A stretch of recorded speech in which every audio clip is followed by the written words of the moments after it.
Саламатсыңарбы? 11 А жана 11 Б классынын окуучулары. Маанайыңар кандай? Саламатчылык билими?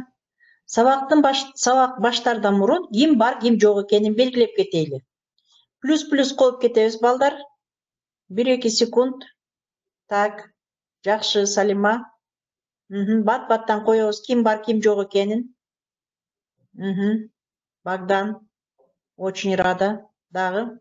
Бермет. Бегимай. Жакшы. Жаза беребиз балдар, ким бар дагы?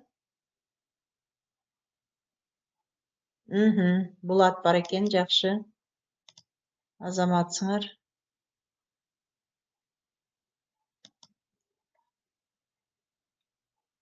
Карим.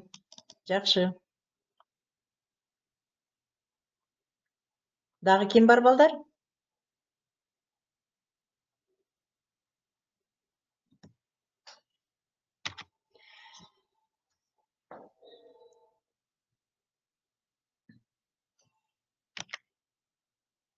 Анда бүгүнкү сабагыбызды баштайлы балдар. Биз өткөн сабакта силер менен кептин түрлөрүн өткөнбүз. Кептин түрлөрүнүн эң биринчиси баяндоо. Баяндоо бул аңгеменин бир түрү. Кандайдыр бир окуя, кубулуш, көрүнүш, кокустук же иштелген иштер жөнүндө жайынча гана кабар берилип турган текст экен. То есть повествование — это вид рассказа. Демек, биз өткөн сабакта силер менен тексттерди өттүк, ал боюнча тапшырмаларды аткардык. Бүгүн ошо текст боюнча иштейбиз. Текстибиз баяндоо түрүндө жүргүзүлүп атат балдар. Бүгүнкү сабагыбыздын максаты Өзгөн шаары жана Суусамырда деген тексттер менен таанышасыңар, түшүнөсүңөр, суроолорго жооп берип, жаңы сөздөрдү үйрөнүп, сүйлөм түзөсүңөр. Демек, бүгүнкү сабагыбыз текст менен иштөө, Өзгөн шаары жана Суусамырда деген эки текст боюнча иш жүргүзөбүз балдар. Алган билимиңерди турмушта колдонуп, кыргыз элинин тарыхый эстеликтерин билип баалайсыңар. Кыргыз тилин баалап, тил аркылуу көп билүүгө тарбияланасыңар. Сабактын жүрүшү бул чакыруу уюштуруу, тапшырманы кайталоо, түшүнүп ой жүгүртүү, бышыктоо, рефлексия, баалоо, үй тапшырма. Демек, карагыла балдар, биз бул жерде силер менен Өзгөн шаарынын кире бериш жерин көрүп турабыз. Андан тышкары Өзгөн шаарында момундай чоң мунара бар. Бул мунараны канчанчы кылымдарда салынган мунара, буга көп жыл болгон. Азыр ошол боюнча биз сөз алып барабыз, баяндоо жүргүзөбүз. Өзгөн шаары боюнча. Текстти окуп, баш мүчөлөрүн тапкыла, кайсы сөз түркүмүнөн жасалганын айтып бергиле. Демек, азыр биз балдар силер менен бул текстти окуйбуз. Баарыңар кунт коюп уккула, дептериңерди жаныңарга коюп алгыла, калем сабыңар дагы дайым жаныңарда болсун. Себеби кээ бир тапшырмаларды дептерге аткарып, суроолорго жооп беребиз. Өзгөн шаары Кыргызстандагы байыркы шаар. Шаардын биздин заманга чейин 1-2 кылымда пайда болгондугу жөнүндө орто кылымдагы араб, перс, түрк тилдеринде жазылган даректерден маалым. Азыркы мезгилде байыркы Өзгөндүн калдыгы жана архитектуралык курулуштары сакталган. Орто кылымдагы мүрзөлөрдөн табылган жазуу 12-15 кылымдарга таандык. Орто кылымдардын аягында шаардын аймагы бир кыйла кичирейип, чакан шаарга айланган. Бабурдун китебинде Ферганадагы 8 шаардын ичине кирген эмес. 19 кылымдын башында Кокон хандыгына өткөн. Кыргызстан Россиянын курамына кошулганда Анжиян уездинин курамына кирген. 1917 жылы октябрда Өзгөн совет бийлиги орнотулган. Азыр ал Кыргызстандагы маанилүү жана табигый байлыктардын ээси болгон район. Бир сыйра карап окуп койгула балдар. Азыр эми Өзгөн шаары боюнча видео көрүп койгула.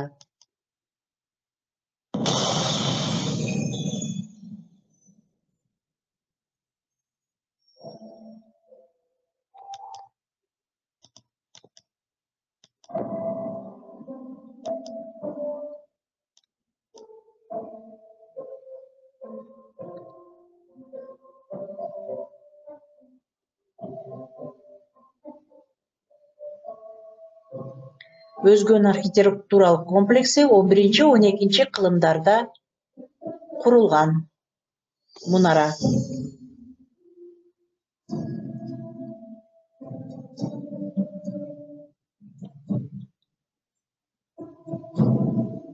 Мунаранын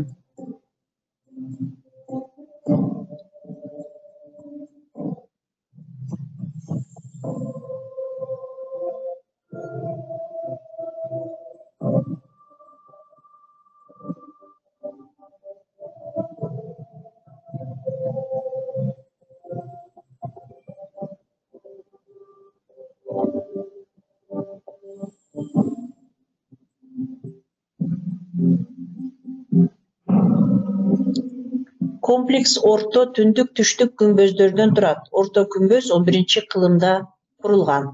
Карагылачы кандай кооз кылып ошол 11-кылымдагы архитектураны. Түндүк күмбөз 1152-жылы Караханет башчысы Хусейин ибн Хасан башчы болуп курган экен.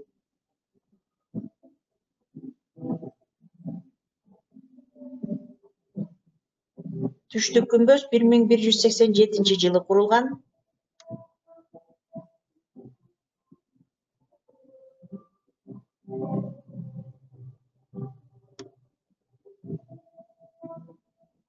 Өзгөн шаарына 2200 жыл дейт балдар. Эми азыр биз силер менен текстте жаңы сөздөр менен таныштык.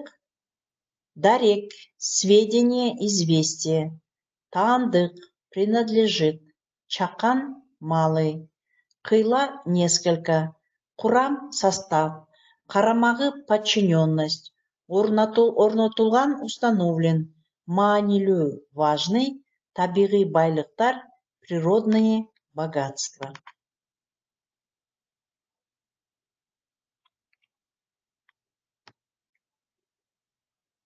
Тапшырмабыз балдар. Бул жерде азыр сүйлөмдөр берилген. Биз бат-баттан тапшырма сүйлөмдөр айтылыш максатына карай кандай сүйлөмдөргө болуп кетет экен. Демек, айтылыш максатына карай сүйлөмдүн 3 түрү бар, балдар. Кандай сүйлөмдөр? Жөнөкөй сүйлөм, суроолуу сүйлөм жана илептүү сүйлөм. Биринчи сүйлөмдү окуйбуз. Жаңы окуу жылы башталды. Бул кандай сүйлөм? Жөнөкөй, туура, Илья. Бүгүн айдын канчасы? Экинчи сүйлөм. Бүгүн айдын канчасы? Бат-баттан активдүү иштеп жооп беребиз. Суроолуу сүйлөм. Азаматсың, Илья. Акырын сүйлөсө болбойбу?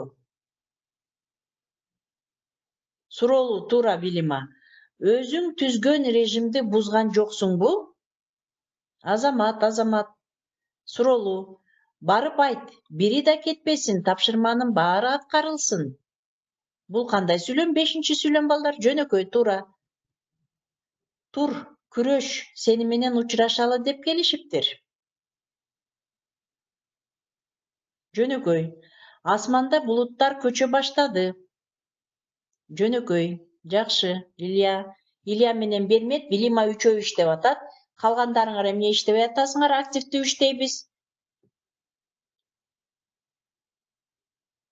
Айлин, долго думаешь? Кап, мынчалык терең кетпесең болмок. Жөнөкөй, туура. Кантейин тагдырдын жазмышына баш ийдим да. Жөнөкөй, туура. Акыркы 10-чу сүйлөм. Адам эркиндиги жашасын. Бул кандай сүйлөм? Суроолуу эмес, Илья, туура эмес. Адам эркиндиги жашасын.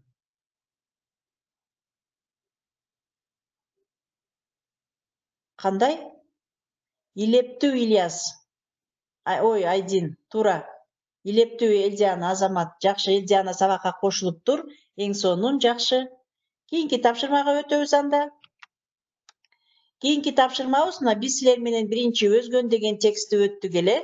Азыр Суусамырдагы текстти окуйбуз балдар. Бул баары окуп аткан тексттер биз өткөн тема баяндоо болуп атат. Демек биз силер менен өзгөн боюнча баяндоо жүргүздүк. Азыр Суусамырда деген боюнча баяндоо жүргүзөбүз. Текстти жакшылап уккула, андан кийин текст боюнча дагы тапшырмаларды аткарабыз. Силер билесиңер балдар, Суусамыр кайсы жерде жайгашкан? Тоо Ашуудан түштүккөндөн кийин жолдон кетип атканда жолдо Суусамыр көрүнөт. Аябай кооз, Кыргызстандын эң сонун жайлоосу, көптөгөн мал баккан адамдар, малчылар көбү ошол жака малдарын жайлоого алып барышат, билесиңер. Суусамыр эң Кыргызстандын суук, бирок эң кооз жайлоолору көп, кызыктуу жери. Ал жака көптөгөн азыр элдер барып, адамдар барып эс алышат, Анда текстти угабыз. Суусамыр жердин керемети. Жашыл бетегеси, узун чөбү белден буралат, ыргалат. Ою да, тоосу да гүлгө бөлөнгөн. Мал жер бетин бербей жайылып жүрөт.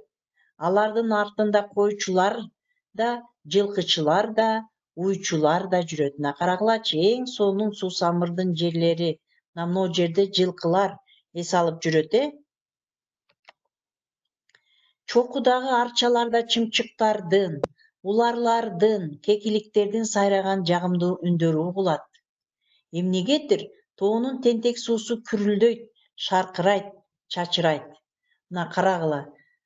Суусамырда балдар аябай суулар көп, себеби каарлар эрип, ошол каарлардан эрип түшкөн суулар монтип шаркырап, күрүлдөп, чачырап агып турат экен. Тиги түзөндөгү ак, боз чатырлар, боз үйлөр, алачыктар, малчылардын үйү. Алар бул жерде күзгө чейин малдарды тоюндурат, көбөйтөт, семиртет. Күздө гана жакага түшөт. Жакага түшөт деген ылдый жакка, жайкы жерге түшөт экен. Суусамырда Бишкек, Талас, Мерке, Луговой, Тянь-Шань малдары жайылат. Кыргызстандагы эң сонун жайлоо ушул Суусамыр. Салкын, тунук, суулуу, бетегелүү, чөптүү. Карагылачы мынакей. Демек бул жерге Суусамырга кайсы жактардын гана малдары келип, бул жакта жайлоодо жүрүшпөйт экен, Таластан да, Меркеден, Луговойдон да келет экен. Демек Мерке, Луговой деген жактар бул Казакстандын чек арасында жайгашкан Казакстандын жерлери. Ошол жактардын малдары дагы келип, ушул жакта малдары багылат экен, жайлоосуна чыгат экен, Суусамырдын жайлоосуна. Суусамырдын жайлоосу кандай экен? Салкын, тунук, суулуу, бетегелүү, чөптүү экен, балдар. Мына Суусамыр өрөөнү. Суусамыр өрөөнү жөнүндө дагы бир аз видео көрүп кетебиз.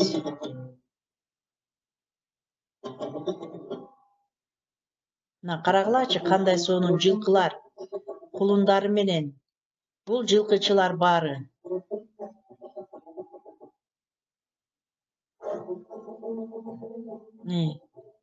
Бээ сааганы кетип атат. Мына уйсайт экен, кымыз кылышат, каймак жасашат, куруттарды жасашат, мынакей.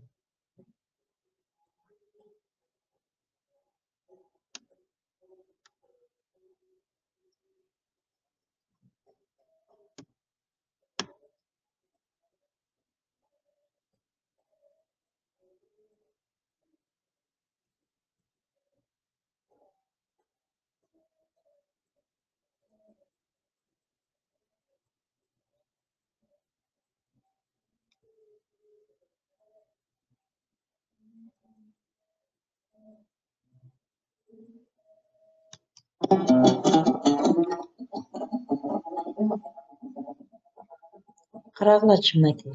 Кымыз кылышып атат, сүт тапшырышып атат.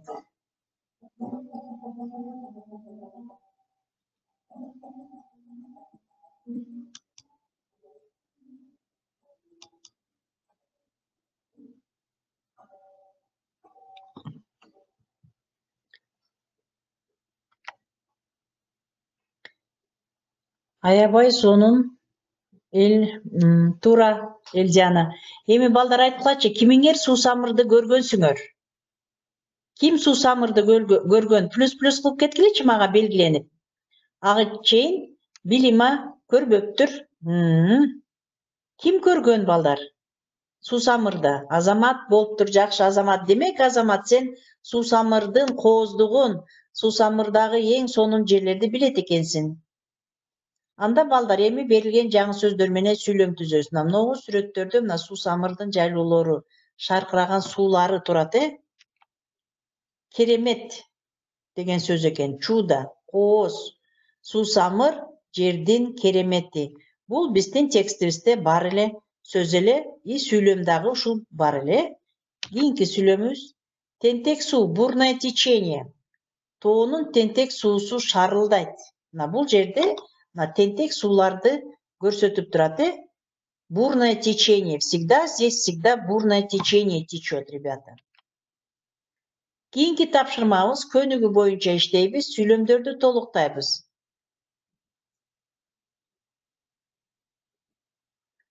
Сүйлөмдөрдү толуктайбыз балдар. Сүйлөмдөрдүн астында керектелүүчү сөздөр берилген. Демек биз бул сүйлөмдөрдү ушул жерден сөздөрдү алып туруп толукташыбыз керек экен. Бул жерде да гүлгө оролгон. Эмне кайсы сөздөрдү коебуз? Кийинки суусамырда багылат. Малчылар жашашат. Алар малдарды эмне кылышат? Так, биринчи сүйлөмгө.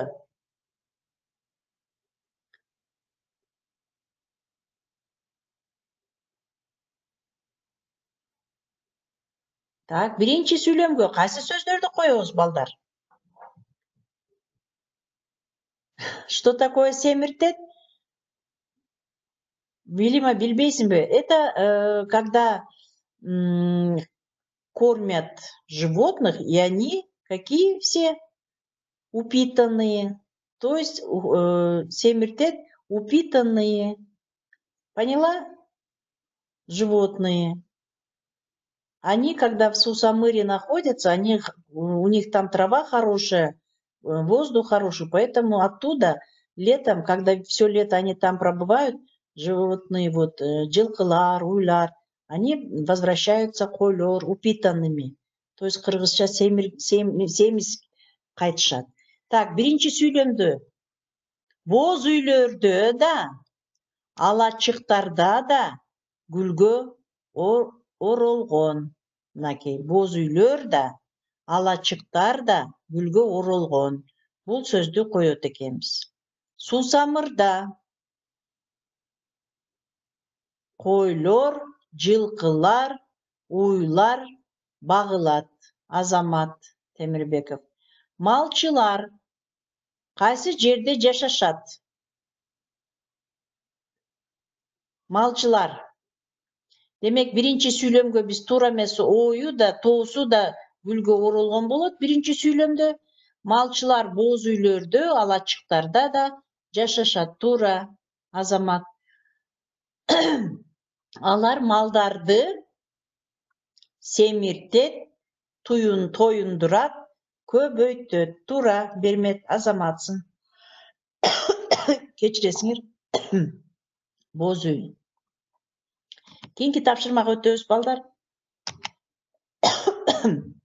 Так, эми Өзгөн шаары жана Суусамыр жөнүндө тексттерди окудук балдар. Азыр бат-баттан текстке берилген суроолорго жооп беребиз. Өзгөн шаары кандай шаар? Өзгөн шаары кандай шаар? Эмне деп жооп беребиз? Старинный деп которобуз, старинный дегенди кыргызча кантип айтабыз? Туура, Нуркыз, Өзгөн шаары байыркы шаар. Мунара кайсы мезгилдерге таандык? Айтып кеттик. Мунара кайсы мезгилдерге таандык? Кайсы мезгилдерге таандык мунара балдар? Эсиңерден чыгып кеттиби? Мунара 11-кылымдарга таандык. Текстте айтылып кеттик. Кийинки суроо. Суусамыр жайлоосунда кандай өзгөчөлүктөр бар? Суусамыр жайлоосунда кандай өзгөчөлүктөр бар? То есть чем отличается жайлоо Суусамыр от других жайлоо? Чем она отличается? Айтып кеттик го. Ким айтып коет? Туура, шаркыраган суулары менен Аяна Азаматсың. Дагы таза абасы менен, чөптөрү менен айырмаланып турат, жакшы. Малдын кандай түрлөрү өстүрүлөт Суусамырда? Демек, малдын кандай түрлөрү ал жакта жайлоодо жүрөт? Кандай малдар көбүнчө жүрөт ал жакта? Бат-баттан активдүү иштейбиз балдар. Уй, жылкы дагы койлор, койлор. Кийинки сурообуз. Кыргызстандын кооз жерлери менен сыймыктанасыңарбы, балдар? Кыргызстандын кооз жерлери менен сыймыктанасыңарбы? Жооп күтөм балдар, активдүү. Көл менен Элдиана Азаматсың. Дагы ким кандай жерлери менен Кыргызстандын кандай кооз, кандай сонун жерлери менен сыймыктанабыз? Көлүбүз бар экен, Суусамыр жайлообуз бар экен. Дагы кандай кооз жерлери бар балдар? Жаратылышы менен эң сонун ипара дагы. Тоолорубуз менен сыймыктанабызбы? Тоолорубуз менен, мөңгүлөрүбүз менен, жаратылышыбыз менен кооз жерлерибиз бизде Кыргызстанда аябай көп. 7 дубанды алсак деле 7 областты, ар бир областтын өзүнчө бир кызыктуу кооз сыймыктана турган жерлери аябай көп. Мисалы Ошто алсак, ал жерде Сулайман тоо бар. Мына өзгөнү да алдык, ал жерде Мунара бар экен. Өзүбүздүн Чүйдө эмне бар? Ал жерде дагы Мунара бар. Так, эми балдар, бүгүнкү сабакта кандай маалыматтарды алдыңар? Эмнелерди билдиңер? Суроо. Бүгүнкү сабакта кандай маалыматтарды алдыңар? Ким жооп берип коет? Мен баа коем балдар.